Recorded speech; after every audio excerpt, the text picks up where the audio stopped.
আসসালামু আলাইকুম বন্ধুরা, আশা করি আপনারা সকলেই ভালো আছেন। আর আপনারা দেখছেন ইসলামিক গল্পের আসর। হজরত ইয়াহিয়া আলাইহিস সালামের হত্যার বিভিন্ন কারণের মধ্যে প্রসিদ্ধতম কারণ এই, সে যুগের দাশমিকের জনৈক রাজা তার এক মুহরাম নারীকে বিবাহ করার সংকল্প করে। হজরত ইয়াহিয়া আলাইহিস সালাম তাকে এই বিবাহ করতে নিষেধ করেন। এতে মহিলাটির মনে ইয়াহিয়ার প্রতি ক্ষোভের সঞ্চার হয়। এক পর্যায়ে উক্ত মহিলা ও রাজার মধ্যে সম্পর্ক গভীর হয়ে ওঠে। তখন মহিলাটি রাজার নিকট ইয়াহিয়াকে হত্যার আবদার জানায়। সে মতে রাজা তাকে উক্ত মহিলার হাতে তুলে দেন। মহিলাটি ইয়াহিয়া আলাইহিস সালামকে হত্যা করার জন্যে ঘাতক নিয়োগ করে।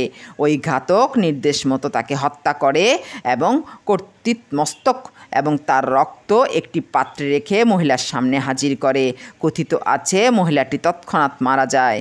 অন্য একটি বর্ণনায় রয়েছে উল্লেখিত রাজার স্ত্রী হজরত ইয়াহিয়াকে মনে মনে ভালোবাসত এবং তার সাথে মিলনের প্রস্তাব পাঠায়। হজরত ইয়াহিয়া আলাইহিস সালাম তাতে অস্বীকৃতি জ্ঞাপন করেন। মহিলাটি নিরাশ হয়ে তাকে হত্যার বাহানা খোঁজে। সে রাজার নিকট সেজন্য অনুমতি প্রার্থনা করে। রাজা প্রথমে নিষেধ করলেও পরে অনুমতি দিয়ে দেয়। মহিলাটি ঘাতক নিয়োগ করে।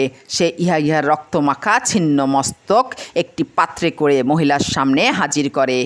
ইসাক ইবন বিশর এর মুফতাদা নামক গ্রন্থে এই মর্মে একটি হাদিস বর্ণিত হয়েছে।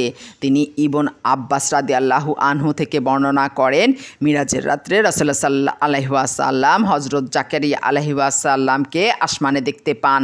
তিনি সালাম দিয়ে বললেন, হে ইয়াহিয়ার পিতা, বনি ইসরায়েলরা আপনাকে কেন এবং কিভাবে হত্যা করেছিল আমাকে বলুন। তিনি বললেন, হে মুহাম্মদ, এই বিষয়ে আমি আপনাকে বিস্তারিত বলছি, শুনুন।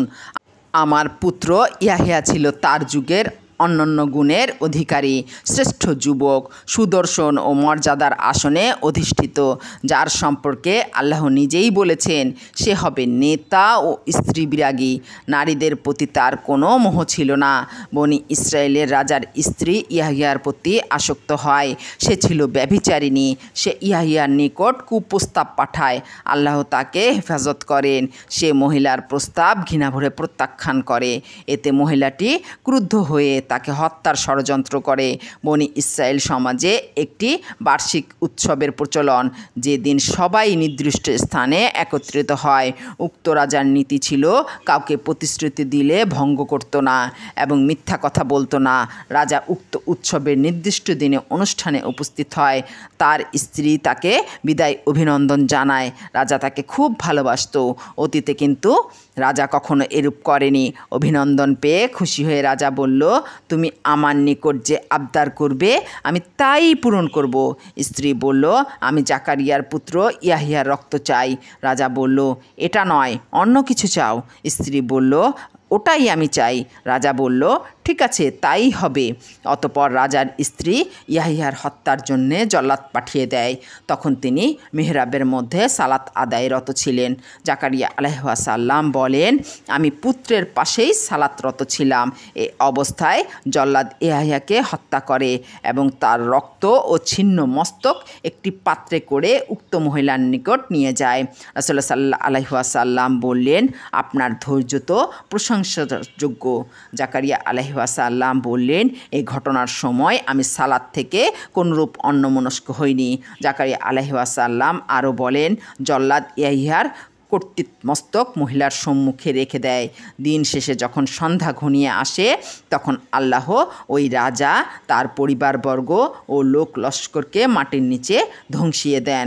পরদিন সকালে ঘটনা দেখে বনি ইসরায়েলরা পরস্পর বলাবলি করল, জাকারিয়ার মনিব জাকারিয়ার অনুকূলে ক্রুদ্ধ হয়েছেন, চলো আমরাও আমাদের রাজার অনুকূলে ক্রুদ্ধ হই এবং জাকারিয়াকে হত্যা করি।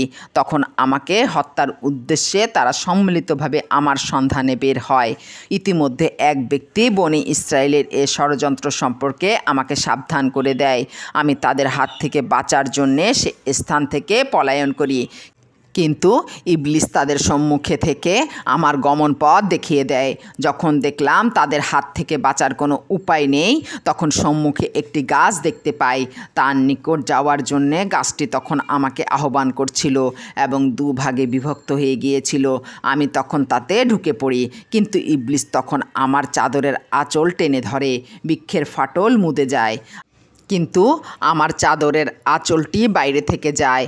বনি ইসরায়েল সেখানে উপস্থিত হলে ইবলিস জানায় যে জাকারিয়া জাদু বলে এই গাছটির মধ্যে ঢুকে পড়েছে।